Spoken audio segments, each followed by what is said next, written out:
seluruh masyarakat dan bangsa ini untuk menjaga agar krisis pangan dan energi yang ada tidak menerpa kita.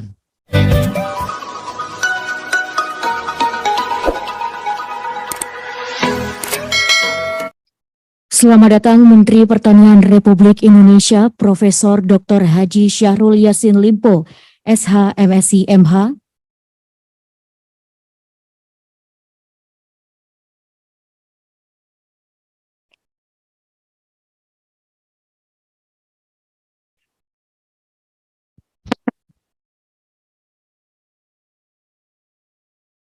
Bismillahirrahmanirrahim. Assalamualaikum warahmatullahi wabarakatuh. Yang sama-sama kita hormati Bapak Menteri Pertanian, Bapak Dr. Syahrul Yassin Limpo, SHMSM, Bapak Ibu, Pak Sekjen, Bapak rekan-rekan, para pejabat eselon 1, staf khusus, dan semua yang hadir pada kesempatan ini. Selanjutnya yang kami hormati para rekan-rekan, para kepala dinas provinsi maupun kabupaten yang hadir pada kesempatan ini. Berarti kali ini kalau hadir Bapak Ibu semua para kepala dinas itu berarti kali kedua setelah kita lakukan kemarin minggu lalu di Bogor. Seterusnya hari ini yang semua Pak Menteri kita bersama dengan rekan-rekan seluruh koordinator BPP dan seluruh PPL kita hadirkan Pak Menteri. Hari ini ada 1.000 partisipan melalui online dan di YouTube Pak Menteri ada sekitar 1.500 3.500 sekarang ya total Pak Menteri 4.500 termasuk tadi yang di YouTube. Alhamdulillahirabbil alamin, mari kita selalu mengucapkan puji syukur kepada Tuhan Yang Maha Kuasa atas rahmat dan hidayahnya kita bisa bertemu pada pagi atau siang menjelang siang ini Bapak Ibu semua. Izin Pak Menteri kami laporkan hari ini kita khusus terkait dengan sosialisasi Permentan atau Permentan terkait dengan ini adalah Permentan nomor 10 tahun 2022 terkait dengan penetapan alokasi, tata cara alokasi dan HLT bersubsidi. Tentunya Bapak Menteri, rekan-rekan penulis seperti arahan Bapak supaya seluruh PPL kita undang, kita sampaikan sehingga informasi perubahan dari Permentan 10, Permentan 41 tahun 2021 menjadi hari Permentan 10 tahun 2022. Mudah-mudahan semua rekan-rekan sahabat semua PPL, para kepala dinas bisa mengikuti di lapangan. Tentunya beberapa poin nanti kami sampaikan secara brief Pak Menteri bahwa terkait dengan Permentan 10 ini setelah dibahas untuk bersubsidi di Komisi 4 dan rekomendasi kebijakan tata kelola bersubsidi oleh beberapa hal sudah kita tuangkan di Permentan ini sebagai revisi dari Permentan 41 tahun 2021 Bapak. Tentunya teman-teman kami mohon dari lapangan mohon perkenannya untuk benar-benar kita simak nanti arahan Pak Menteri yang terkait dengan penggunaan dua jenis pupuk nanti setelah 31 September, karena Permentan 10 ini sudah diundangkan Bapak Menteri tertanggal 8 Juli kemarin Bapak. Jadi pertanggal 8 Juli kemarin sudah diundangkan resmi, namun ada relaksasi waktu 3 bulan sampai 31 September untuk jenis pupuk yang lain. Jenis pupuk yang lain selain urea dan NPK maksud kami seperti ada SP3A6, ada pupuk organik, ada ZA, dan lain Pak Menteri. Jadi itu masih boleh dihabiskan yang ada di kios Pak Menteri? Masih bisa kita habiskan atau kios lini 4 kita masih bisa, ini semua masih bisa menebus itu nanti sampai 31 September, Bapak. Nanti begitu 1 Oktober, itu berarti berlaku dengan tata kelola yang terbaru ini. Nah, komoditasnya dari sekitar 70 menjadi 9, yang 9 itu adalah komoditas strategis, komoditas yang mempengaruhi inflasi. Itu adalah 3 di tanan pangan, padi, jagung, dan kedelai. Terus kemudian 3 di horti, cabai, bawang merah, bawang putih. Dan 3 di perkebunan itu adalah tebu rakyat, kakao rakyat, dan kopi rakyat.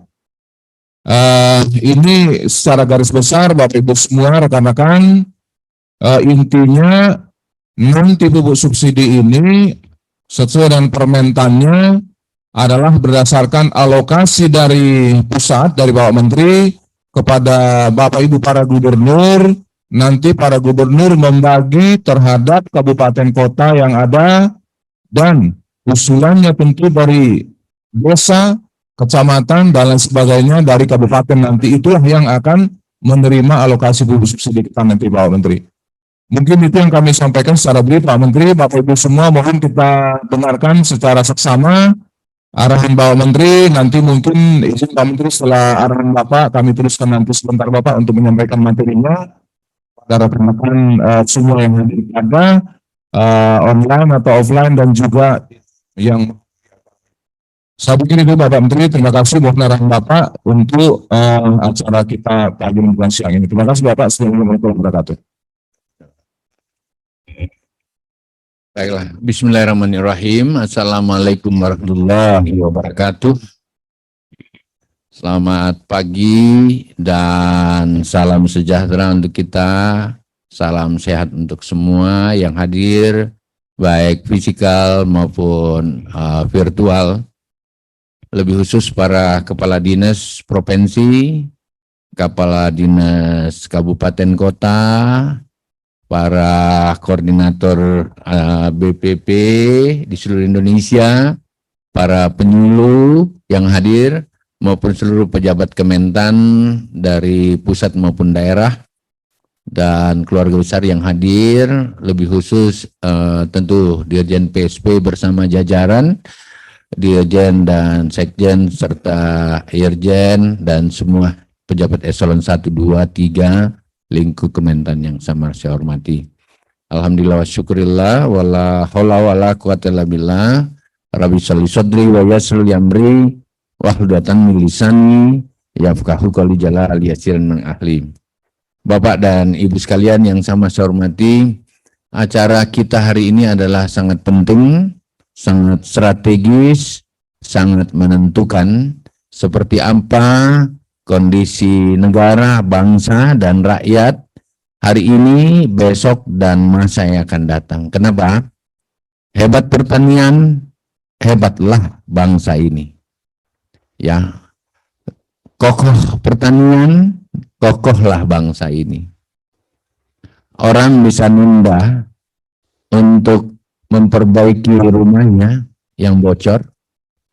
Orang bisa menunda membeli motor, mobil, sepeda, dan lain-lain ke tahun depan. Orang bisa menunda membeli baju dan lain-lain sebagainya. Kapan?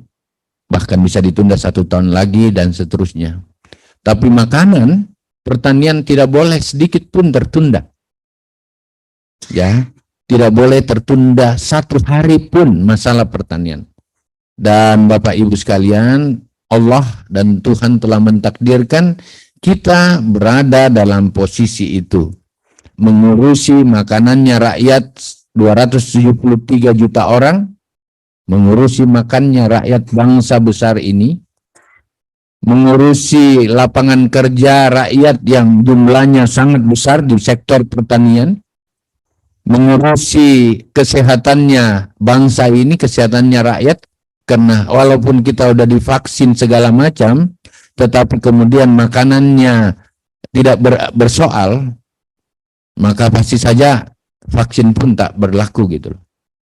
Oleh karena itu makanan menjadi sesuatu yang sangat penting, yang kebetulan kita yang ngurusi.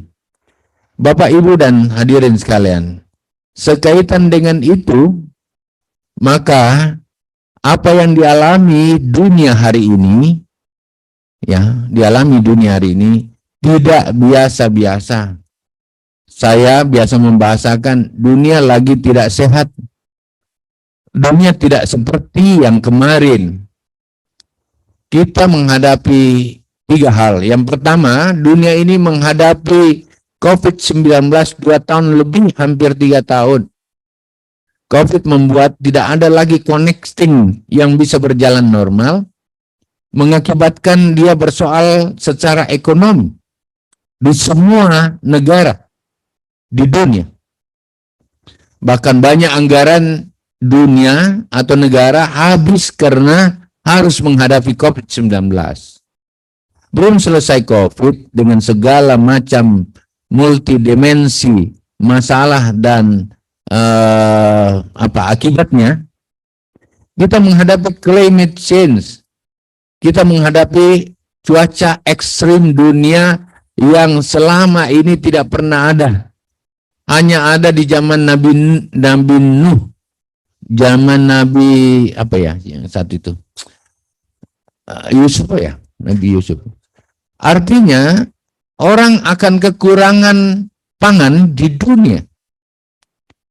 Negara-negara yang 4 musim, ada winter, ada summer, ada autumn, ada spring, hanya biasanya bertanam 6 bulan dalam 1 tahun pada saat summer atau musim panas atau autumn. Selebihnya dia sudah tampung semua makanan baik hewan maupun manusia, dan kemudian dia melakukan berbagai rekayasa untuk bisa memenuhinya. Sekarang di dunia bersoal cuaca itu, kadang-kadang panasnya berlebihan yang kemudian membuat semua jadi terbakar. Rumputan untuk makanan juga terbakar. Kalau dia hujan tiba-tiba banjir, bahkan gunung es di kutub utara mencair, dan gunung-gunung yang mencari itu membuat air permukaan laut naik, dan intrusi air laut masuk 40 km dari bibir-bibir pantai yang ada. Itu pendekatan akademisnya. Kalau begitu alam tidak bersahabat dengan kita. Alhamdulillah Indonesia 2 musim.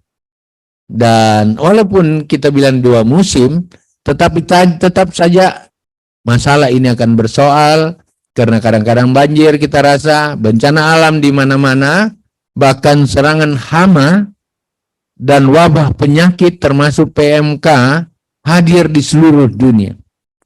Nah, saudara-saudara sekalian, ini tugas kita, Pak Kadis, ini tugas PPL, ini tugas BPP dan Kostra Tani, tugas seluruh masyarakat dan bangsa ini untuk menjaga agar krisis pangan dan energi yang ada tidak menerpa kita. Belum selesai dengan 2 masalah besar itu, terjadi perang di Ukraina dan Rusia, yang tempatnya semua energi dan tambang di situ, termasuk di sana ada fosfat dan kalium. Jadi ini juga bersoal. Dan kemudian dunia menghadapi 3 hal. Yang pertama, krisis energi, harga-harga minyak naik dan lain-lain sebagainya, membuat harga transportasi dan logistik naik, semua barang akan jadi naik. Yang kedua, produktivitas pertanian di seluruh dunia turun, termasuk Amerika dan lain-lain sebagainya, karena cuaca. Yang ketiga adalah krisis fertilizer menjadi masalah dunia. Bahkan ya di beberapa negara ada yang goncang karena masalah pupuk. Pupuk-pupuk di seluruh dunia, di negara-negara tertentu yang tidak dapat suplai fosfat dari negara yang lagi perang, saya tidak sebut negaranya, itu menjadi pupuknya jadi hilang, tidak ada. Nah, saudara-saudara sekalian, ini hari, ini malam, ini pagi kita akan bicara tentang pupuk itu. Bahwa pupuk di Indonesia akan menghadapi tantangan yang sangat besar, karena pupuk di dunia kalau toh ada, harganya akan naik 3 kali lipat dari harga yang ada. Karena harga pupuk di dunia naik 3 kali lipat dari apa yang ada. Itu pun kalau kita dapat suplainya, termasuk yang paling besar mensuplai dunia dan Indonesia, Ukraina dan Rusia yang lagi berperang itu.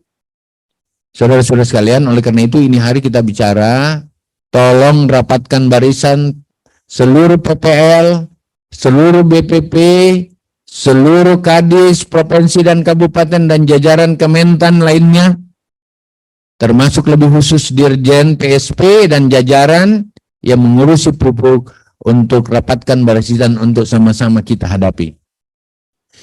Petunjuk Bapak Presiden adalah cari langkah yang paling tepat agar pupuk di Indonesia tidak bersoal. Itu perintah pertama. Cari langkah yang paling bijaksana agar pupuk tidak bersoal di Indonesia. Oleh karena itu hadirlah PP, hadirlah undang-undang, dan terakhir ini hadir Permentan 10 yang nanti akan kalian bicarakan 2022 bersama Dirjen yang ada. Mohon perhatian yang sangat serius. Saya berharap menjabarkan perintah Bapak Presiden dalam ratas, pupuk di Indonesia tidak bersoal. Minimal volumenya masih bisa kurang lebih sama yang lalu, volumenya. Minimal seperti apa yang telah ada yang lalu. Walaupun ada permintaan, ada penyesuaian, tetapi kita berharap secara volume, orang yang mendapatkan pupuk tidak boleh kurang lebih bisa terpenuhi. Yang kedua adalah kita berharap pupuk ini bisa ditangani dengan baik. Antara lain, sampai dengan September nggak ada masalah. Jadi tidak perlu ada yang persoalkan pupuk sampai September, Bapak. Karena sampai September masih ada relaksasi. Kalau begitu Pak Dirjen PSP, Pak Kadis, seluruhnya PPL, tidak ada yang mempersoalkan pupuk sampai dengan September karena masih sama dengan tahun lalu. Ya gitu ya. Ya. Agustus, September tidak ada yang persoalkan. Lakukan dulu apa yang ada secara maksimal. Pupuk tidak langka, Bapak. Pupuk tidak langka yang sesuai dengan program yang ada. Yang ada adalah kurang. Kita perlu 24 juta pupuk, yang tersedia kurang dari 10 juta. Katakanlah begitu. Kalau begitu, kalau kurang, tentu prioritasnya harus hadir. Begitu Pak Sekjennya. Yang harus dapat adalah sesuai SOP, sesuai aturan-aturan yang ada, dan tata kelolanya yang harus diperbaiki. Tata kelolanya itu jangan lagi ada yang curang, ada yang nyelewengkan pupuk. Kalau ada yang begini, PPL lapor, saya suruh tangkap. Udah kurang, ada lagi yang main-main, tangkap itu, laporkan sama saya. Kemudian distributor juga nggak boleh main-main. PPL yang tahu, Kadis bawa, panggil itu Pak Kadis, Pak Dirjen tangani itu, Pak Irjen tangani. Distributor udah tahu ini bersoal, kurang. Kalau masih main-main, nggak boleh, laporkan sama saya. Mudah-mudahan saya tahu dan saya tahu bagaimana caranya. Ya, saya yakin bahwa Satgas Pangan, Pak Bupati, Pak Kadis seluruhnya, dan Kapolri sudah perintahkan semua jajaran kepolisian untuk membantu kita menangani itu. Tentu saja pakai hatilah.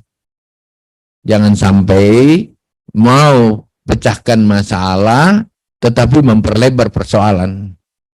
Ya, Pak Kadis tahu kalau ada yang Pak Kadis tidak bisa tangani, laporkan. Ya, gitu. Ini perintah pertama. Tidak boleh ada yang main-main dengan pupuk sesuai dengan SOP yang ada dan tidak ada penyelewengan pupuk. Oleh karena itu transparansi harus dilakukan. Yang pertama, yang kedua, semua yang harus bertanggung jawab saja tugas, fungsi dan peranannya. Salah satu peranannya Pak Kadis, PPL, awasi itu. Yang ketiga, ya harus ada tim kerja yang baik. Jangan ada Kadisnya jalan sendiri, PPL jalan sendiri, kebijakan-kebijakan pupuk jalan sendiri. Sama-sama lah. Sama-sama semua. Kalau semua untuk negara, bangsa, rakyat, apalagi ini nilainya ibadah, nggak ada itu. Semua orang kita bisa temani kerjasama. Jangan karena partai, jangan karena politik, jangan karena like and dislike, jangan karena ada orang kita yang mau kita dorong jadi distributor, akhirnya jadi persoalan. Ya, tolong ini Pak Dirjen menjadi satu catatan-catatan khusus saya. Jadi teamwork menangani pupuk harus ada di tingkat provinsi, harus ada di tingkat kabupaten, harus ada di tingkat pusat. Ini perintah kedua. Teamworknya. Jadi kalau ada masalah di situ teamwork dulu kaji. Kalau masih bisa ditangani kabupaten, ngapain dilapor ke provinsi? Kalau masih bisa tangani tingkat provinsi, tidak perlu lagi sampai sana. Tapi gunakan digital system. Jangan lebih dulu wartawan, medsos, lebih dulu partai tahu masalah dibandingkan kita yang tanggung jawab ini. Jadi tanggung jawab dulu semuanya. Teamwork itu harus ada. Pak Dirjen periksa teamwork kabupaten atau gugus tugas kabupaten, gugus tugas provinsi, dan di Dirjen PSP harus ada apa namanya itu? Yang seperti krisis, bukan krisis. Center digital, pusat data untuk mengecek setiap Jumat dilaporkan ke Dirjen PSP. Sehingga kalau ada masalah langsung 1 minggu itu juga bisa terjawab. Bisa atau tidak, jangan ngambang-ngambang. Yang lain bahwa semua penanganan pupuk harus digunakan dengan metode CCA. CCA, cepat, penanganannya cermat dan akurat. CCA. Ingat itu. Kata ini saya suka ini. Cepat, cermat, dan akurat. Berarti semua persoalan dalam 1 minggu itu bisa kita coba tangani dengan baik. Bapak dan hadirin sekalian, oleh karena itu saya berharap sampai September yang ada ini masih jalan dengan baik. Sesudah September 1 Oktober, maka pupuk tidak seperti lagi yang kemarin. Anggota PPL semua harus bisa pahamin bahwa tidak 60 komoditi. Tidak lagi 60 komoditi yang kena pupuk subsidi. Yang kena itu cuma 9. Yang kedua, sesudah 1 Oktober nanti, sesuai Permentan nomor 10, tidak lagi 6 jenis pupuk. Hanya ada 3 jenis. Urea, N, dan K. Ya kan? Dua. Ya. NPK itu disatukan ya? Ya. 1 jenis. Jadi dua. Jadi 2 jenis saja, urea dan NPK. Saudara-saudara sekalian, apakah ini akan bersoal? Dengar baik-baik ini Pak Kadis, PPL dengar, pasti bersoal. Ingat, dengan segala daya dan upaya Kementan sudah lakukan. Semua cara kita coba approaching. Semua institusi coba kita kolaborasi. Dan hasilnya dari 6 jenis itu cuma 2 jenis, urea dan NPK. Apakah sudah pakai pakar? Sudah, Bapak. Kalau saya sih ditanya jujur-jujurnya mau nggak berubah. Bahkan kalau perlu tambah. Sama dengan apa yang ada di hatinya Pak Kadis semuanya, sama yang apa yang ada di hatinya PPL semua, sama yang ada di yang disampaikan oleh rakyat atau petani pada kita. Tapi kenyataannya setelah di DPR, setelah dikaji dari berbagai lembaga yang terkait ombudsman, dibicarakan dengan berbagai pihak, termasuk pupuk Indonesia, maka hanya itulah yang bisa dicapai. 2 jenis, urea dan NPK. Harapannya adalah urea menyuburkan, NPK-nya mengisi butiran-butiran yang ada. Apakah ini bermasalah? Pasti bermasalah. PPL, Kadis pasti bermasalah. Karena pupuk di seluruh dunia bersoal. Pupuk di dunia naik 3 kali lipat dari harga yang ada. Uangnya dari pemerintah, ini yang perlu dipahami. Uangnya dari pemerintah, jumlah nominalnya dari pemerintah, nilainya 25 triliun ya. Tidak berubah. Bahkan 24 sekian, Presiden minta uangnya tidak boleh berubah. Berarti subsidinya dalam bentuk uang negara tidak berubah.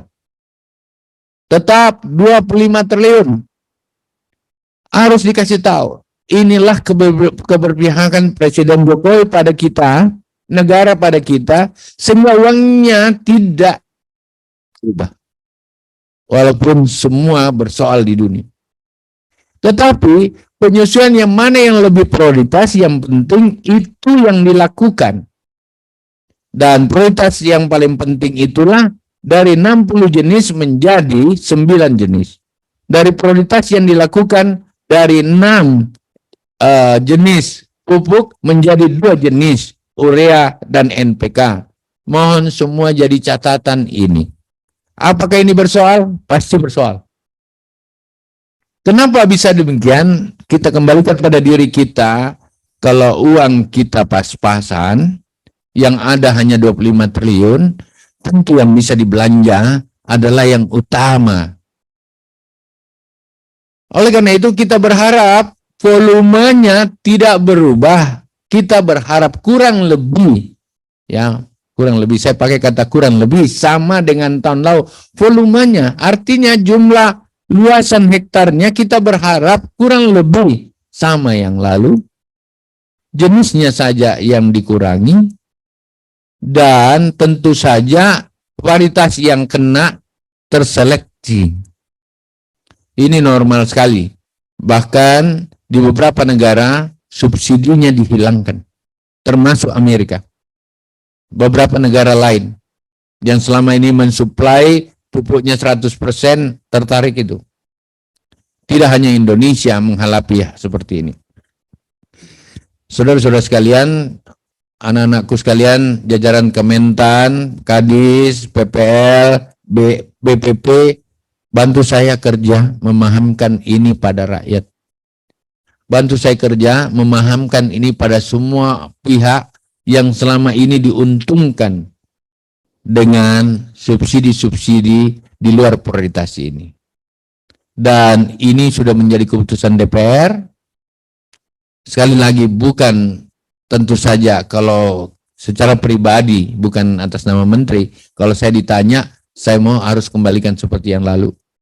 Ya, supaya kalian bisa tahu bahwa kita ini sehati, tetapi negara punya kemampuan 25 triliun. Yang kedua, negara sudah pikirkan prioritasnya. Tetap berpihak kepada petani, tetapi dengan prioritas-prioritas. Apakah ini bersoal? Bersoal. Yang lain, yang keempat adalah kalau memang tidak bisa dengan subsidi, tapi jenis komoditi lainnya tetap harus dibantu, penggunaan pupuk jenis lainnya tetap harus ditambahkan, maka pemerintah akan membuka diri melalui KUR, kredit usaha rakyat, di mana dari KUR itu sebenarnya yang kita harus tambahkan. Ingat, KUR kalau ambil sendiri di atas 11% bunganya. KUR dengan yang biasa, KUR dengan yang sama dengan beberapa tahun lalu, 2015 dan seterusnya, itu adalah 9%. Kurs kita yang sekarang ini 6%. Saya lagi berusaha KUR khusus untuk pupuk ini, dan mudah-mudahan bisa di sekitar 3%, kurang lebih, sambil usaha terus. Jadi masih ada spillway-nya, masih ada ke jalan keluarnya, bisa menggunakan pupuk lain, tetapi menggunakan KUR subsidi. Tentu ini masih ada tugas tambahan dari Dirjen PSP untuk mengusahakan. Tinggal didaftar aja yang mana-mana itu, dan rakyat bisa gunakan dengan ini. Saudara-saudara sekalian yang sama saya hormati, apa yang kita bicarakan hari ini bukan persoalan mudah, membutuhkan kesehatian kita, satu. Yang kedua, pemahaman yang holistik, pemahaman yang betul-betul paham terhadap krisis yang dihadapi oleh dunia, bukan hanya Indonesia. Yang ketiga adalah memitigasi resiko yang ada, karena pasti ada resikonya. Yang keempat adalah mengadaptasi tantangan yang ada. Yang kelima adalah jangan kalah cepat, bergerak, dan memberi pemahaman. Saudara-saudara sekalian, yang terakhir, saya tahu kalau besok ada orang-orang yang mengkompori segalanya, mendorong-dorong untuk ada semacam protes-protes dari masyarakat karena dia tidak paham bahwa volumenya kita berharap kurang lebih sama dengan lalu. Mempertahankan kurang lebih sama dengan yang lalu bukan persoalan gampang, bukan persoalan gampang. Tetapi lebih baik kita korbankan berbagai jenis yang tidak prioritas sambil mencarikan jalan keluar melalui KUR daripada volume yang harus terkurangi, termasuk uang yang ada yang 25 triliun. Ingat, 25 triliun uangnya itu tidak di Kementan, Bapak. Ini juga perlu dipahamkan ini Pak Dirjen. Dan yang dikira uangnya ada di Kementan, bukan. Uangnya tetap di keuangan, Menteri Keuangan. Pupuk itu industrinya tetap di BUMN.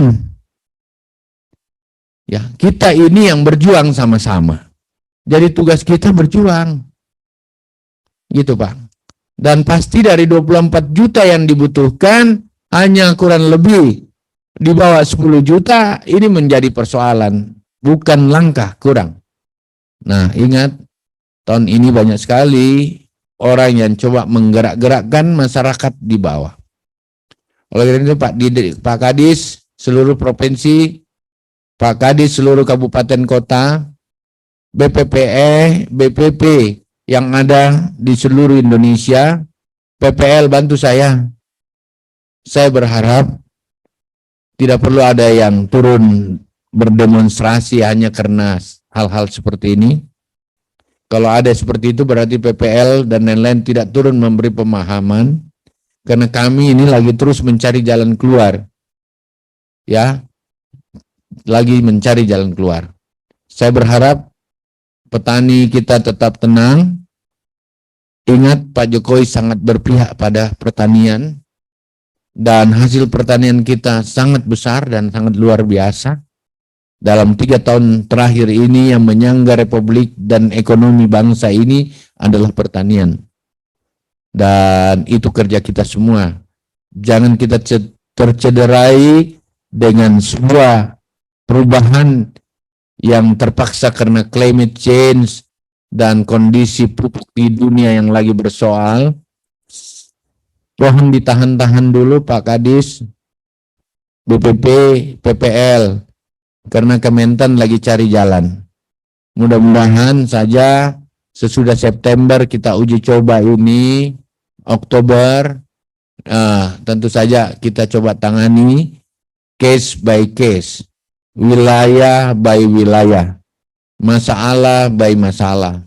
Bantu saya Pak Kepala BPP, bantu saya Pak Kadis, ya, dan tentu saja salah satu ya tentu konten yang terus memonitor ini setiap Jumat dibuka semacam bukan krisis center, jadi pusat informasi dan konsultasi, pusat komunikasi dan konsultasi masalah pupuk yang dipakai by digital. Mohon Kepala BPP mempersiapkan laporan setiap minggunya. Pak Kadis masuk dalam nomor yang akan dibagikan, dan tentu saja dari sana konsultasi dan komunikasi dan perlaporan itu yang kita akan sikapi ke depan lebih baik. Sekali lagi saya berharap besok akan ada yang mendorong-dorong orang demonstrasi yang tidak paham. Besok orang-orang yang biasa menyalurkan pupuk dan kemudian pupuknya Pak Dirjen sekarang ini tidak dilakukan dengan subsidi, itu akan mendorong semua orang untuk bergerak, memprotes dan lain-lain sebagainya. PPL nggak boleh kalah, BPP nggak boleh kalah, Kadis nggak boleh kalah. Mereka itu cuma ngejar keuntungan. Maaf ini kalau saya salah. Sementara kita ini sudah setiap hari mulai dari pagi sampai tengah malam, pagi lagi hanya pikir gimana harus selamat dari persoalan yang ada. Oleh karena itu, kalau ada yang menggerak-gerakkan seperti itu kita hadapi Bapak, kita hadapi. Tetapi sekaligus jangan ada distributor lagi bikin susah-susah rakyat. Ya, case by case Pak Dirjen. Ya, tempat by tempat kita selesaikan. Itu yang saya sampaikan hari ini. Bantu saya lihat di sini ada Jombang, ada Ponorogo, ada Cilacap, ada Kediri, ada Pandawan, ada ya semuanya lah, ada semua di sini. Saya berharap mudah-mudahan apa yang saya sampaikan bisa dipahami. Pak Dirjen 1, 2, 3 sampai 4 orang, kalau masih ada yang perlu menyampaikan sesuatu mumpung saya masih ada, saya siap untuk bisa juga tahu ini sesudah itu baru Anda lanjutkan seperti apa. Kurang lebih apa yang saya sampaikan, saya minta maaf, saya terlalu vulgar menyampaikan hal ini dan semua menyatu. Sekali lagi, alam tidak bersahabat secara dunia, tapi Indonesia apapun yang terjadi karena kita ada, minimal pangan kita bisa siapkan lebih maksimal. Terima kasih, sekian. Assalamualaikum warahmatullahi wabarakatuh. Waalaikumsalam warahmatullahi wabarakatuh. Terima kasih Pak Menteri. Bapak Ibu semua yang saya hormati, sesuai dengan arahan Pak Menteri tadi, kita buka diskusi dulu, mungkin ada 1, 2. Silakan Bapak Ibu semua. Langsung aja angkat tangan siapa atau hidupkan. Di-unmute langsung siapa ini?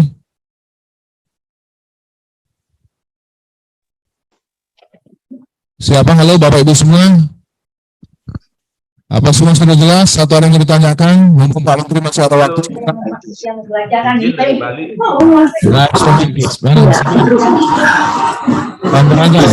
Baru Pak, Sulawesi Selatan. Kanuragan. Siapa tadi? Assalamualaikum warahmatullahi wabarakatuh. Selamat pagi, salam sejahtera bagi kita semua. Yang terhormat Pak Menteri Pertanian. Izin Pak, saya dari ya, Pak. Monggo, Pak. Bangka Belitung terkait dengan komoditi andalan Bangka Belitung yaitu lada. Kita sudah pernah bersurat dulu bulan April sebelum SK Permentan ini dikeluarkan, karena kita sudah ada kemarin rencana bakal ada perubahan subsidi ini, sehingga kami sudah mengusulkan supaya komoditi andalan Bangka lada itu tetap disubsidi pupuknya. Nah, ini sampai dengan hari ini kami belum mendapatkan progres apakah karena kita terus terang Bangka Belitung itu sangat mengharapkan subsidi pupuk untuk lada ini, Pak. Demikian, terima kasih. Assalamualaikum warahmatullahi wabarakatuh. Ada lagi? Makasih Pak Kadis. Yang lain? Pak Agung. Pak Agung Lili Saputra. Monggo Pak.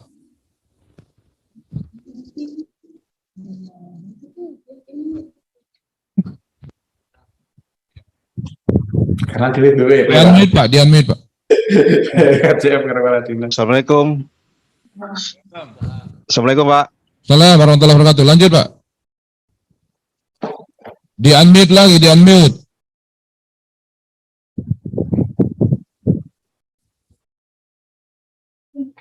Ya Pak. Sudah Pak. Ya, lanjut. Baik. Yang terhormat Pak Menteri, mungkin beberapa hal saja yang ingin kami sampaikan dari Kabupaten Serang Pak, Provinsi Banten.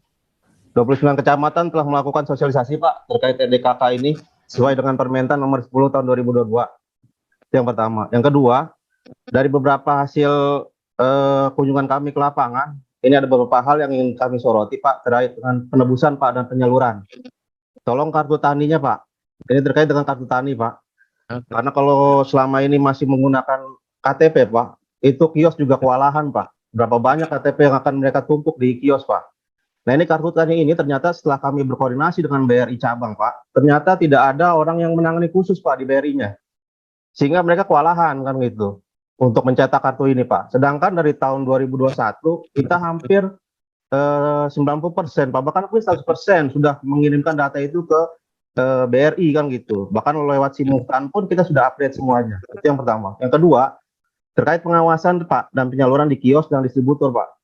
Saya pernah bertugas di Kecamatan Anyer, Pak. Kiosnya itu sudah memesan pupuk sesuai jenisnya, Pak. Tapi ternyata yang dikirim ternyata pembenah tanah, Pak. Dengan merek dan nama yang disamar-samarkan. Nah, ini mengganggu kuota kami, Pak, pada waktu itu, Pak.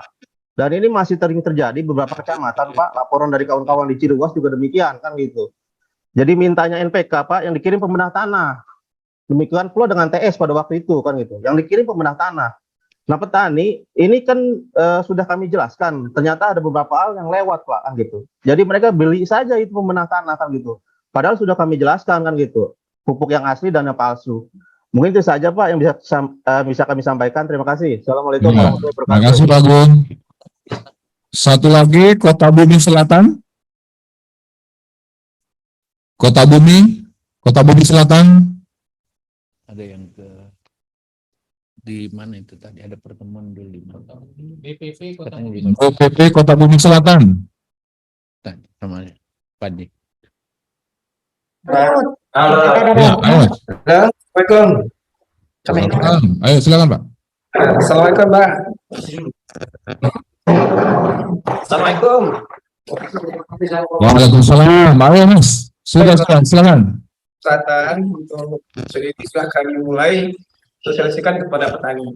Tapi petani kita masih banyak juga yang belum Pak, karena sangat membutuhkan dari pupuk subsidi. Dimana hasil juga belum maksimal Pak untuk petani. Jadi harapan sama dengan kawan tadi Pak, kalau bisa ya kan pupuk subsidi ini Pak yang buka kembali lah kalau bisa. Nah, itu. Kalau penyampaian sudah mulai Pak, mulai dengan kelompok berapa kota sudah. Itu saja salah Pak yang Pak kami sampaikan. Assalamualaikum warahmatullahi wabarakatuh.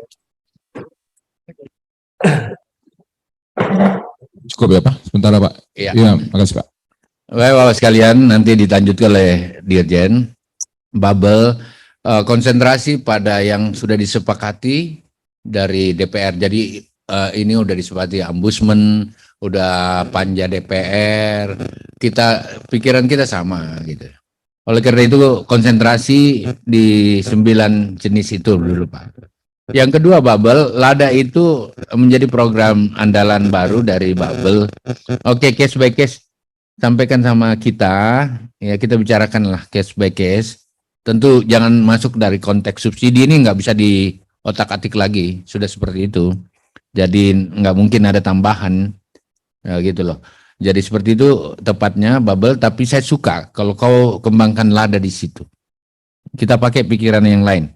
Saya tunggu kamu di Kementan nanti untuk kita bicarakan khusus ya. Oke, tidak melalui subsidi.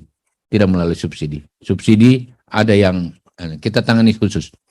Yang kedua dari Serang, Agung, kartu tani, kau yang paling tahu lah harusnya. Yang penting jangan karena kartu tani yang ribet-ribet rakyat jadi kau tanggung jawab lah di situ, Gung. Tabrak itu. Apa yang paling tepat? Yang kan kartu tani itu supaya lebih tertib, efektif, rakyat lebih mudah. Kemudian kalau dia bikin ribet ya tariklah, cari caranya sendiri, case by case, ya. BRI tidak ada yang tangani, surati saya disurati aja BRI-nya. Di mana itu kasusnya terjadi? Biar kita suruh angkat juga kepala BRI-nya kalau perlu. Ya, maaf saya agak-agak kencang ini hari karena saya berharap kita harus firm. Ini mengertikan rakyat dan kita hadapi yang seperti ini. Ada yang nggak beres, ya iyalah, ya gitu. Tapi kita coba tangani. Oleh karena itu, ya pusat komunikasi dengan digital setiap minggu itu menjadi penting, Gung. Kamu masuk situ.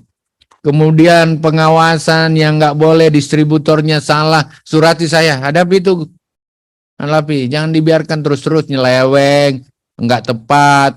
Akhirnya yang salah kita yang ngurusin ini. Padahal uangnya juga nggak di kita, yang menyalurkan distribusinya bukan kita, gitu.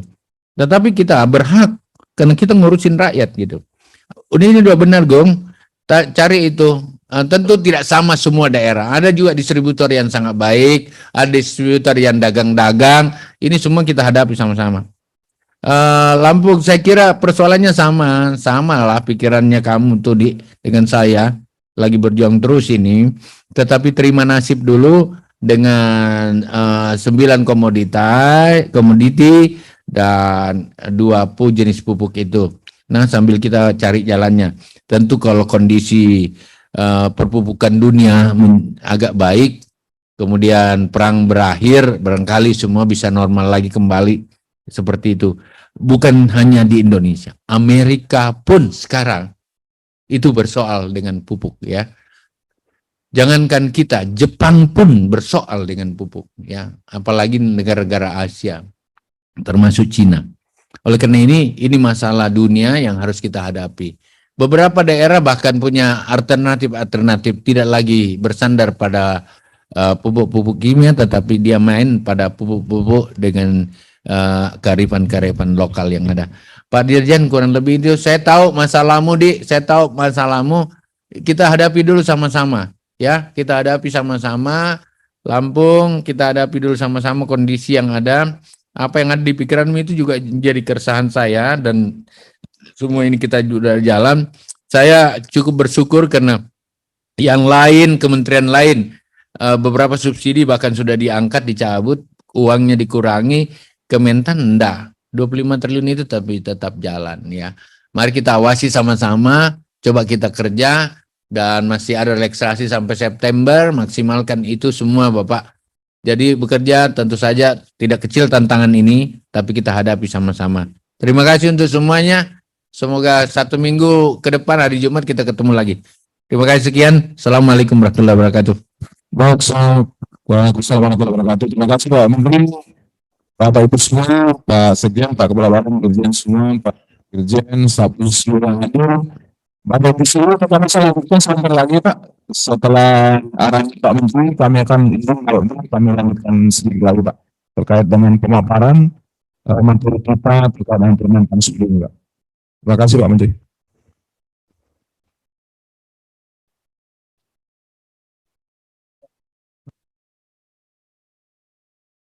Baik, Bapak Ibu semua yang saya hormati, jadi waktunya sebentar lagi kita lanjutkan dulu terkait dengan materi untuk sosialisasi. Syukur-syukur Bapak Ibu semua sudah beberapa kali mendapat materi ini, tapi hari ini khusus untuk rekan-rekan saya, para koordinator BPP dan seluruh PPL, tentunya menjadi sasaran yang kita harapkan untuk ini bisa tersampaikan informasinya lebih baik Bapak Ibu semua. Boleh materinya, Mas? Ya. Kami mau sharing slide ini Bapak Ibu semua untuk menyampaikan ini. Yang pertama tentu menjadi latar belakang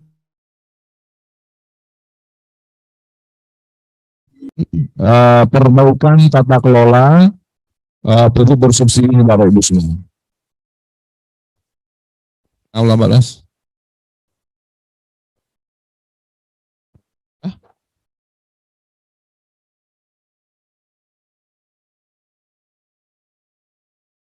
Nih, enggak aktif ini.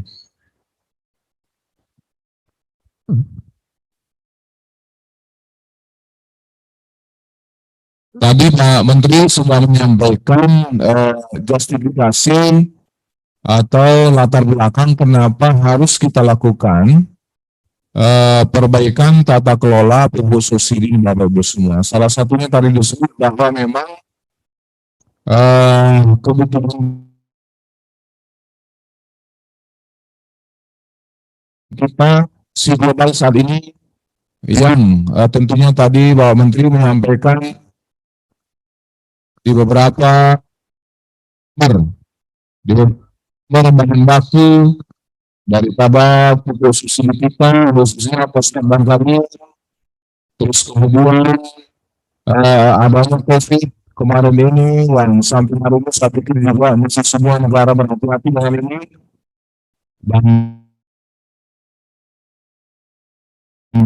situasi geopolitik yang terjadi saat ini misalnya antara Rusia dan Ukraina yang sebagai sumber penghasil atau penghasil bahan baku kita khususnya pupuk fosfat dan ini kenapa putus-putus ya Mas? Bateraimu habis nggak nih? Mari diganti. Ada yang lain nggak? Yang pertama itu, jadi terus kemudian kenaikan harga pangan ini terjadi, boleh ke tengah nggak nih? Bahan ini teman-teman supaya bisa. Coba disetting Mas. Nah, oh my god.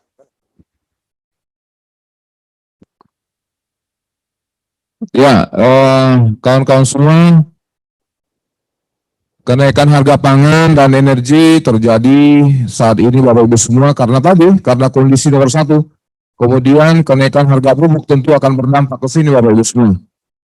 Gas alam kita memang punya kita gas alam, tapi itu pun bahan baku pasti juga naik karena harga di global juga naik. Pembatasan ekspor fosfat dan kalium dari China misalnya seperti itu, terganggunya suplai bahan baku dari negara-negara yang saat ini sedang bersoal di luar Bapak Ibu semua, khususnya dua negara ini yang sesungguhnya mereka ini termasuk penghasil daripada bahan baku pupuk kita Bapak Ibu semua. Ini tidak hanya di kita, seperti disampaikan oleh Pak Menteri tadi, bahwa itu terjadi di dunia Bapak Ibu semua. Tidak hanya Indonesia yang terpengaruh, ya juga negara lain yang menggunakan pupuk karena memang bahan bakunya itu dari sana, khususnya fosfat dan kalium Bapak Ibu semua. Terus, ini dampak isu global terhadap harga pupuk Bapak Ibu semua. Bisa kita lihat di sini. Jadi harga gas alam itu naik 90% lebih dalam setahun terakhir. Terus kemudian harga urea naik 52% dalam tahun terakhir ini Bapak Ibu semua, setahun terakhir. Ini ada sumbernya seperti itu ya. Jadi kemudian tentu ini kita lihat gambaran di atas itu mempengaruhi pupuk subsidi sebagai bentuk tentunya kehadiran pemerintah. Tadi Bapak Menteri sudah menyampaikan, semua kita punya semangat Bapak Ibu semua, apalagi kami Bapak Menteri dan kami semua, kita semua di Kementan, pasti satu semangat dengan Bapak Ibu semua. Baik para kepala dinas, Bapak Ibu semua para kepala dinas, provinsi maupun kabupaten, kabit semualah, petugas yang di lapangan dari BPP, dari PPL seluruhnya. Pasti kita punya satu semangat Bapak Ibu semua bagaimana untuk menjadikan harga pupuk kita atau keterjangkauan pupuk ini sebenarnya bisa aman untuk petani kita bisa berproduksi baik Bapak Ibu semua. Slide berikutnya. Nah, ini menjadi dasar Bapak Ibu semua yang disampaikan oleh Pak Menteri tadi nanti juga terus yang disampaikan oleh Pak Kadis Babel tadi itu, inilah menjadi dasar Bapak Ibu semua. Kenapa sementara ini adalah yang 9 komoditas tadi. Jadi oleh Panja Pupuk Bersubsidi merekomendasikan untuk pembatasan komoditas. Jadi itu yang saya sampaikan tadi, 3 dari tanan pangan. Bahkan supaya Bapak Ibu tahu, Ombudsman bahkan meminta adanya tanan pangan saja, Pak. Dan bahkan 2, padi dan jagung. Ya, kalau Ombudsman meminta sesungguhnya hanya padi dan jagung, tapi kita kombinasikan dari hasil rapat kita, arahan dari Panja Pupuk, itu ada 9, padi, jagung, kedelai, dan tanan pangan, cabai, bawang merah, bawang putih untuk hortikultura, karena itu termasuk untuk subsidi impor, Bapak Ibu semua, bawang putihnya, dan termasuk komoditas yang mempengaruhi inflasi, yang cukup cepat, atau cukup berpengaruh mempengaruhi inflasi, dan termasuk tebu rakyat, kopi rakyat, dan kakao rakyat. Tentu ini termasuk subsidi impor dan juga termasuk untuk masyarakat punya komoditas terutama ini tentu yang seperti ini. 2 adalah membatasi jenis pupuk.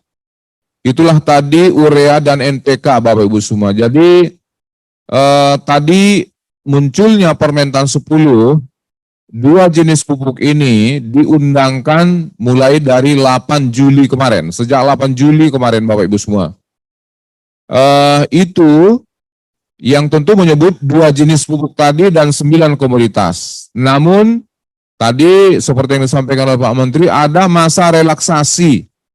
Stok yang ada di kios itu, stok yang ada di lapangan di lini 4, itu masih bisa digunakan untuk sampai nanti 31 September Bapak Ibu semua. Yang ketiga ini menyesuaikan batas luas penguasaan lahan atau penggarapan lahan, itu yang maksimal 2 hektar.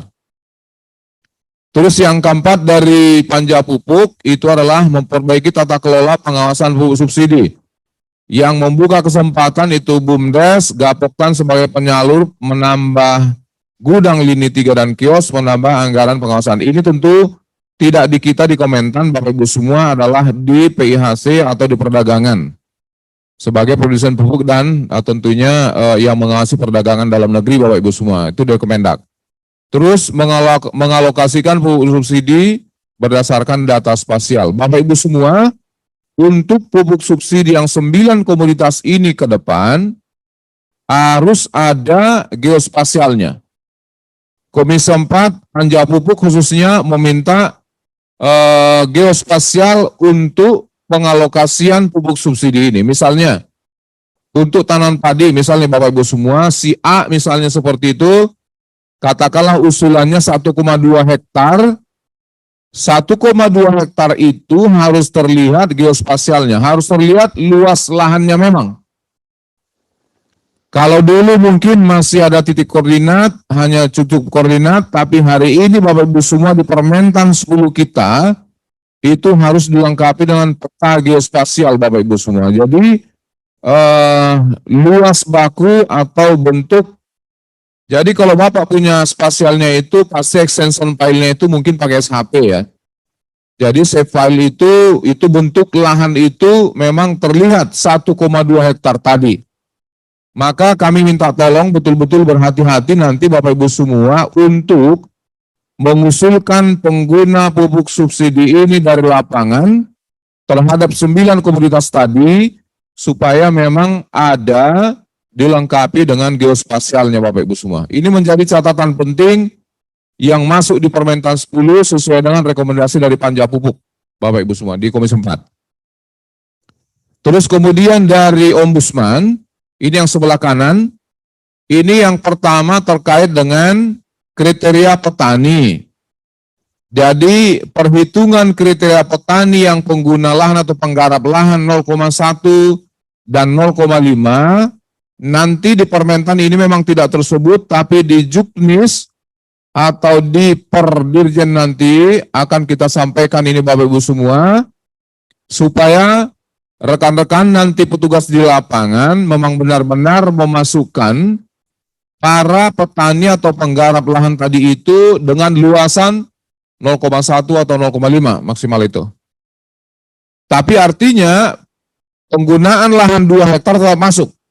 Jadi kami menyampaikan ke Ombudsman bahwa karena batasan pengguna atau penggarap lahan itu 2 hektar, seharusnya otomatis 0,1, 0,5 itu sudah masuk di dalam 2 hektar itu Bapak Ibu semua. Yang kedua, pendataan nanti Bapak Ibu semua, ditargetkan itu nanti pendataan cukup 5 tahun sekali. Jadi untuk pemanfaatan 23 ke 24 nanti, tolong Bapak Ibu semua, pendataan 5 tahun sekali ini harus kita pegang. Jadi jangan lagi terbayang seperti pengambilan data RDKK seperti tahun-tahun lalu Bapak Ibu semua. Kalau tahun lalu, Bapak atau Ibu mendampingi para petani mengusulkan semua yang sebatas atau yang 70 komoditas tadi itu. Sekarang selain dibatasi 9 komoditas, juga mengusulkannya nanti berdasarkan alokasi yang Bapak Ibu terima di tempat masing-masing, artinya di kabupaten. Nah, itulah nanti akan menjadi dasar untuk melibatkan aparat desa, Bapak Ibu semua. Jadi, para PPL, teman-teman saya, sahabat saya semua dari koordinator semua, aparat desa, kepala desa, tentu harus ikut nanti meng-ACC usulan daripada rencana pengguna pupuk subsidi atau pemakai pupuk subsidi nanti ini. Kemudian penyederhanaan data berbasis Poktan. Nomor 3, ini peningkatan akses transparansi, itu memperluas jangkauan penyaluran di desa, di tingkat desa. Ini nanti seperti tadi inline dengan tadi nomor 4 di panja pupuk. Nomor 4 di Ombudsman ini rekomendasinya adalah untuk efektivitas penyaluran harus by digital, integrasi data Dukcapil sudah kita lakukan kemarin itu, kartu tani digital dan lain-lain. Nah, kartu tani ini kami juga akan bergerak semuanya di pusat Bapak Ibu semua dengan keluhan-keluhan yang disampaikan teman-teman dari lapangan, seperti apa besok penggunaan kartu tani ini bisa kita sederhanakan dan memang betul-betul bisa bermanfaat dengan baik. Tentu harapan kita dulunya, rohnya kenapa harus ada kartu tani, tentu berharap supaya dia lebih mudah. Tapi kalau ternyata tidak lebih mudah, itu akan menjadi evaluasi kita atau bahan evaluasi kita ke depan, seperti apa kartu tani digunakan untuk menebus pupuk subsidi ini. Yang kelima atau terakhir untuk Ombudsman ini adalah peningkatan pengawasan pupuk subsidi, membentuk tim pengawas khusus dan mendorong upaya peningkatan standar pelayanan publik. Jadi artinya Bapak Ibu semua, tadi yang disampaikan oleh Pak Menteri, insya Allah segera kami siapkan diperbaharui, diupdate yang ada di PSP untuk bisa kita media komunikasi kita dari lapangan ke pusat. Sehingga dalam waktu cepat bisa kita ketahui persoalan-persoalan di lapangan yang terkait dengan pupuk subsidi ini Bapak Ibu semua. Tadi Pak Menteri sudah menyampaikan arahan supaya itu kita aktifkan dan kita gerakkan komunikasi ini Bapak Ibu semua. Selain tentu nanti yang komunikasi yang dibangun oleh Pak Kepala Badan SDM setiap hari Jumat dan juga by incidental atau by request misalnya kita bisa lakukan kapan saja kita butuhkan untuk pertemuan-pertemuan kita terkait dengan ini Bapak Ibu semua. Dan semua program di Kementan bisa kita lakukan seperti itu. Terus, slide berikutnya, ini kriteria petani penerima subsidi. Seperti kami sudah jelaskan di Permentan yang lama ini ada di bab 3 pasal 3, melakukan usaha tani di bidang tanaman pangan, hortikultura, perkebunan, dan peternakan. Luas lahan maksimal 2 hektar. Tergabung dalam kelompok tani, terdaftar dalam sistem RDKK, terintegrasi simultan. Nah, di bab 3 pasal 3-nya melakukan usaha tani di bidang tanaman pangan. Itu tadi yang disampaikan, luas 2 hektar, tergabung dalam kelompok tani, terdaftar dalam simultan. Jadi nanti khusus untuk simultan tentu harapan saya Bapak Kepala Badan SDM bisa menyampaikan ini nanti arahannya, seperti apa kita harus mengupdate simultan kita yang ada di kabupaten masing-masing. Supaya nanti pengalokasian siapa calon pemanfaatan atau pengguna dari pupuk subsidi ini tidak salah lagi ke depan Bapak Ibu semua. Ketentuan lebih lanjut mengenai penentukan dan rincian alokasi ditetapkan oleh Direktur Jenderal. Nah, di sini ada Ombudsman menyebut bahwa petani kecil itu adalah petani yang melakukan usaha tani dengan luas lahan yang diusahakan maksimal 0,5 hektar sesuai dengan Undang-Undang 41 tahun 2009. Itu LP2B Bapak Ibu semua. Jadi, maka tadi yang saya sampaikan oleh Ombudsman itu penggarapan lahan atau pemilikan lahan atau pemangkaian lahan 0,5 hektar itu menjadi prioritas kita besok Bapak Ibu semua sebagai pengguna pupuk subsidi. Slide berikutnya. Ini Bapak Ibu semua terus klik. Nah, ini jenis pupuk bersubsidi untuk nanti ini Bapak Ibu semua yang berlaku hari ini adalah sesuai dengan Permentan 41 ini seperti ini semuanya. Di Permentan 10 itu hanya 2 tadi urea dan ponska atau NPK Bapak Ibu semua. Alokasi urea NPK artinya tetap ini pertimbangannya mengandung unsur hara tentu, itulah unsur pupuk yang dibutuhkan unsur utama atau makro yang dibutuhkan oleh tanaman. Minimal makro utama yang dibutuhkan tanaman NPK ada di situ Bapak Ibu semua. Ya, bahkan kalau boleh saya sampaikan dulu di awal pengusulan perbaikan tata kelola pupuk bersubsidi di panja pupuk bahkan ada yang mengusulkan hanya urea Bapak Ibu semua. Hanya urea, tapi kami menyampaikan bahwa NPK itu sangat penting seperti yang disampaikan oleh Pak Menteri tadi bahwa ya mungkin ureanya hanya untuk daun, pupuk daun, kecuali kita hanya bertanam bayam, kangkung untuk daun saja.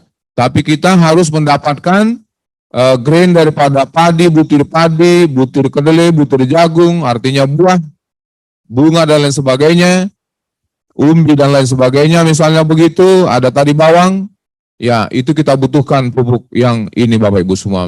Minimal lah ini yang kita perjuangkan, yang bisa kita dapat sementara ini. Terus, ini komunitas penerima pupuk bersubsidi, ini tadi kami sampaikan 3 ini, ada dasar-dasarnya Bapak Ibu semua.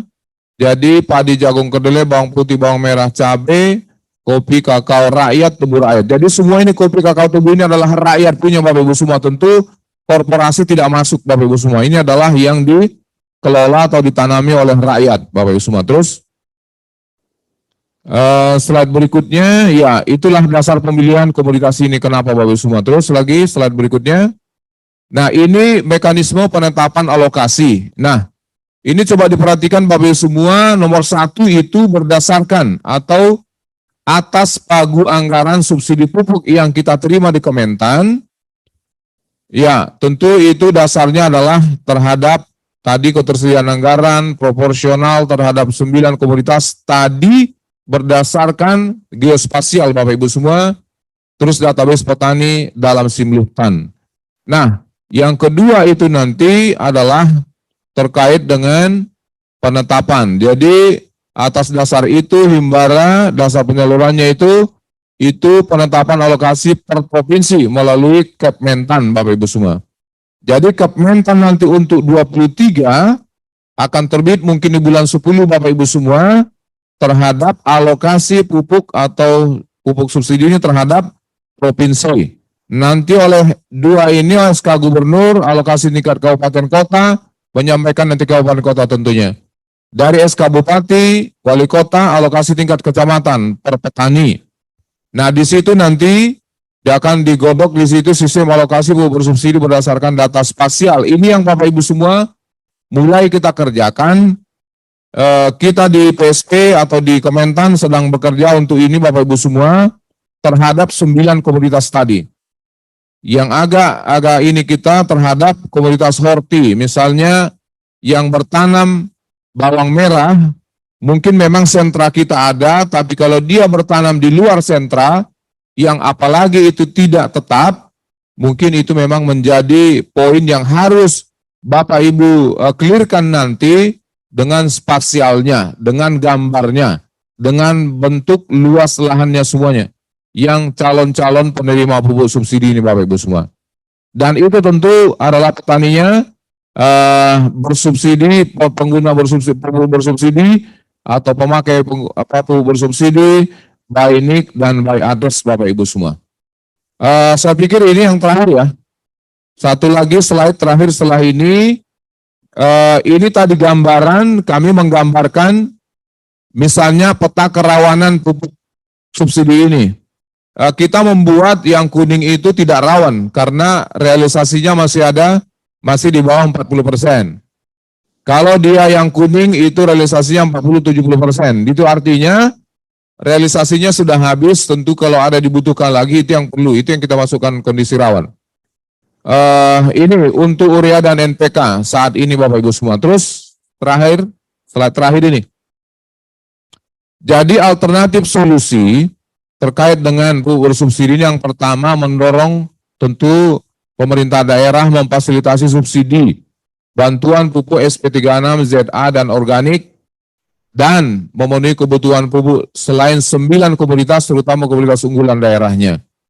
Maksudnya di sini Bapak Ibu semua karena kan SP36 tidak ada lagi, ZA tidak ada lagi, pupuk organik tidak ada lagi. Ini yang dimaksud di sini. Di saran di nomor 1 ini Bapak Ibu semua supaya mungkin Pak Gubernur, Pak Bupati, Bu Bupati bisa menyampaikan ini. Tadi Pak Menteri sudah menyampaikan yang nomor 3 ini itu bisa kita dorong fasilitasi KUR untuk penggunaan pupuk-pupuk yang memenuhi kebutuhan pupuk subsidi yang belum cukup tadi dan juga pupuk non subsidi Bapak Ibu semua. Terus kemudian meningkatkan program pengembangan pupuk organik melalui UPO. Di beberapa tempat kita sudah ada bantuan itu melalui UPO dan tentunya bantuan pupuk organik dan tentu yang kami harapkan dan Pak Menteri selalu kampanyekan bagaimana pupuk organik ini bisa diperbanyak oleh para petani kita in situ. Pak Kepala Badan SDM dan semua teman-teman dari Litbang saya pikir sudah beberapa kali menyampaikan pelatihan terkait dengan bagaimana pembuatan pupuk organik in situ. Tentunya harganya lebih murah, dia dibutuhkan oleh tanah untuk perbaikan kesuburan fisik terutamanya, mungkin akan mendorong kesuburan biologinya terkait dengan penggunaan pupuk organik ini Bapak Ibu semua. Jadi tentu kita jangan khawatir, mari kita seperti arahan dari Bapak Menteri Pertanian tadi, mari kita sama-sama satu kekuatan, bentuk satu kekuatan Bapak Ibu semua untuk bisa kita selesaikan terkait dengan persoalan pupuk bersubsidi ini. Pemerintah ingin menyampaikan, ingin menyiapkan semua-semuanya.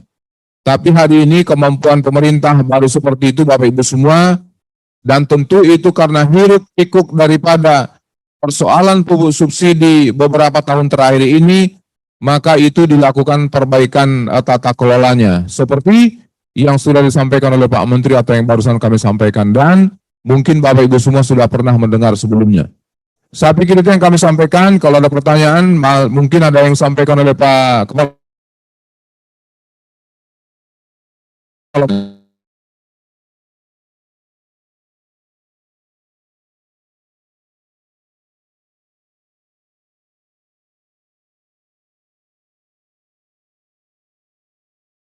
Saudara-saudaraku, Pak Dirjen tadi sudah sangat rinci menjelaskan perubahan Permentan 41 2021 menjadi Permentan 20 2022. Permentan 10 2022 ya. Yang pertama tadi dari jumlah komoditas dari 69 komoditas tinggal 9 komoditas. Padi, jagung, kedelai, bawang merah, kemudian juga cabai dan bawang putih, kemudian juga tebu rakyat, kopi rakyat, dan kakao rakyat. Kemudian jenis pupuk dari 7 jenis menjadi 2 jenis, yaitu urea dan NPK. Kemudian yang ketiga, nah ini yang sedang digarap oleh Kementan, pengajuan RDKK itu harus dengan data spasial. Jadi tidak hanya sekedar, oh saya 2 hektar, saya 1 hektar, enggak. 2 hektar nanti sumber koordinatnya di mana, ya, kemudian petanya seperti apa. Jadi harus ada peta spasialnya. Ya, saya kira itu yang sangat mendasar Bapak sekalian. Kemudian sekali lagi saya mohon bantuan kepada para penyuluh semua ya untuk mensukseskan program pupuk subsidi ini dengan sebaik-baiknya. Sekali lagi, data yang apa adanya, data yang akurat, tidak di-markup, tidak ditambah-tambah, itu yang sangat diperlukan oleh Kementerian Pertanian. Ya, karena sesungguhnya pupuk subsidi ini termasuk juga semua program Kementerian Pertanian diawali dari data petani dan penyuluh. Jadi sekali lagi, kebijakan Kementerian Pertanian termasuk pupuk subsidi itu diawali dari goresan tinta petani dan penyuluh. Oleh karena itu, goresan tinta petani dan penyuluh itu harus cermat, harus akurat, ya, harus tepat, Bapak sekalian. Jadi sekali lagi, tidak ada lagi yang copy paste, ya. Orang sudah meninggal masih dimasukkan di dalam RDKK. Jadi kalau sudah meninggal ya ganti dengan ahli warisnya. Ya, demikian pula untuk keluasan, mohon diisi dengan data-data yang lebih akurat karena ke depan ya saat ini sedang digarap semua data petani itu termasuk spasialnya. Jadi kalau misalnya lahannya cuma 0,5 hektar, dibilang 1 hektar, pasti nanti ketahuan. Dan kalau ketahuan seperti itu nanti pasti akan macet itu. Programnya akan macet, ya. Dan itu pasti sistem akan menyetop, gitu kan, untuk sementara sampai itu diperbaiki. Jam berapa?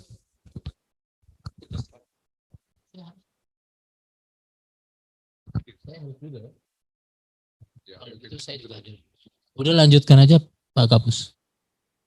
Oke. Nanti silakan. Oke. Bapak sekalian, mohon maaf karena kami harus segera di BPK. Jadi untuk sementara kita sampaikan sampai saat ini dulu. Nanti insya Allah di forum-forum lain kita lanjutkan di forum Ngobras atau di forum MSPP. Terima kasih. Assalamualaikum warahmatullahi wabarakatuh.